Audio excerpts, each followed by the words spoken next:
Los liberales mantuvieron una prensa libre de censura, las libertades civiles para blancos y mestizos y una vida intelectual pujante para la élite. Pero surgió un nuevo tipo de liderazgo político.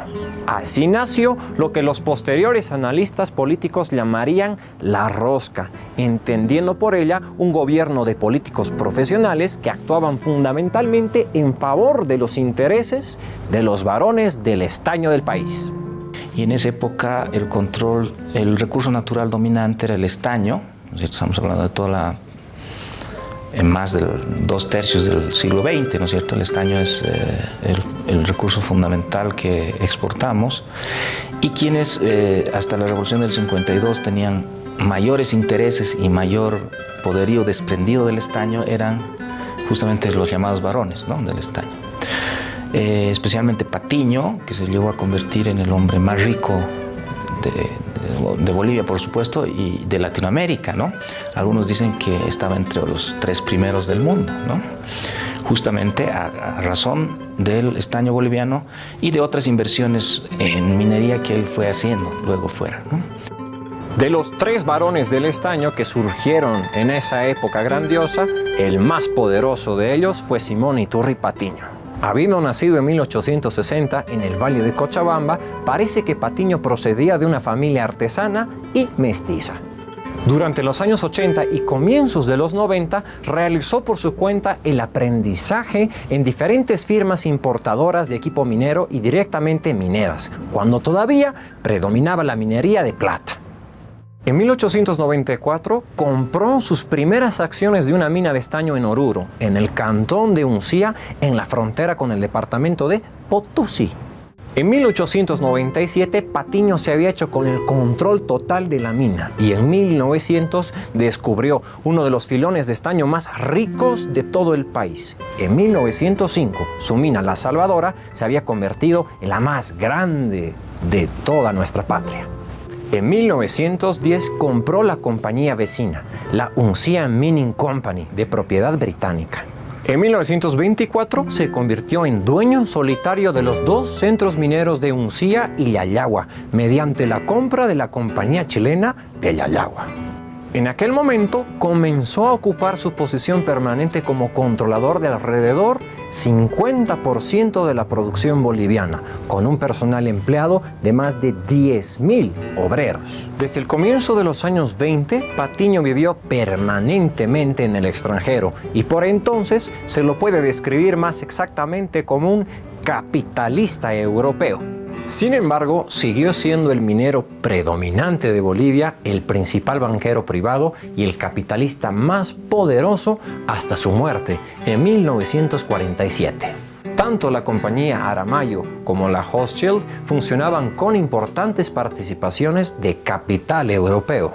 Ambas, a diferencia de Patiño, eran administradas directamente en Bolivia. La retirada de Patiño y de los demás magnates del Estado de la intervención directa en los asuntos nacionales dejó la política boliviana en manos de los individuos de la ascendente clase media y profesional y de los representantes de la élite provincial terrateniente, hombres de propiedades modestas y de relativamente pocos peones, pero con unos antecedentes sociales sólidos. Los liberales demostraron incluso mayor agresividad contra las comunidades que sus antecesores conservadores, llegando a desarmar y destruir a los indígenas que les habían prestado su colaboración en la revuelta de 1899. También se justificaron ante las mismas élites mineras, continuando el poderoso apoyo gubernamental al sector minero.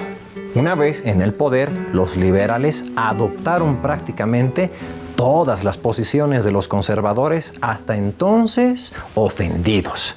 Abandonaron por completo la ideología federalista, crearon un régimen centralista en La Paz. Obsesionados por la idea fija de terminar la red ferroviaria y de modernizar las ciudades.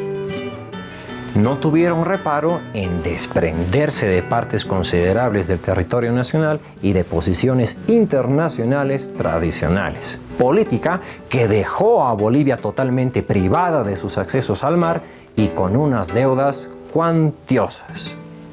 El primero de estos acontecimientos internacionales fue la disputa del Acre. Situados en el corazón de la zona amazónica del auge de la goma, los territorios del Acre colindaban con la frontera brasileña y albergaban una población mayoritariamente de ese país.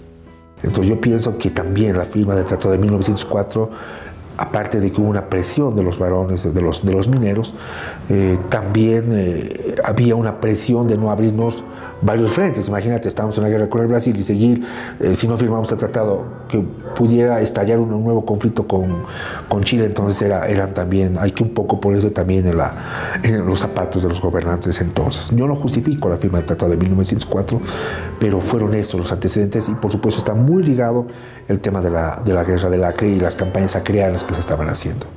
Cuando el último gobierno conservador logró implantar una casa de aduana en Puerto Alonso, sobre el río Acre, recaudaron una suma enorme por la goma que se embarcaba a través del Brasil. Los colonos del lugar se alzaron.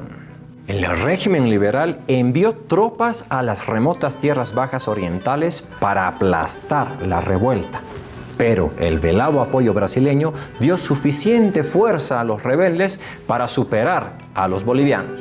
El resultado fue la derrota de las armas bolivianas y la anexión del territorio del Acre al Brasil, en virtud del Tratado de Petrópolis en 1903, contra una indemnización de 2,5 millones de libras esterlinas. Haciendo caso omiso de su previa posición irredentista que exigía la devolución pura y simple del territorio usurpado, los liberales ahora suscribieron un tratado de paz en regla con Chile en 1904.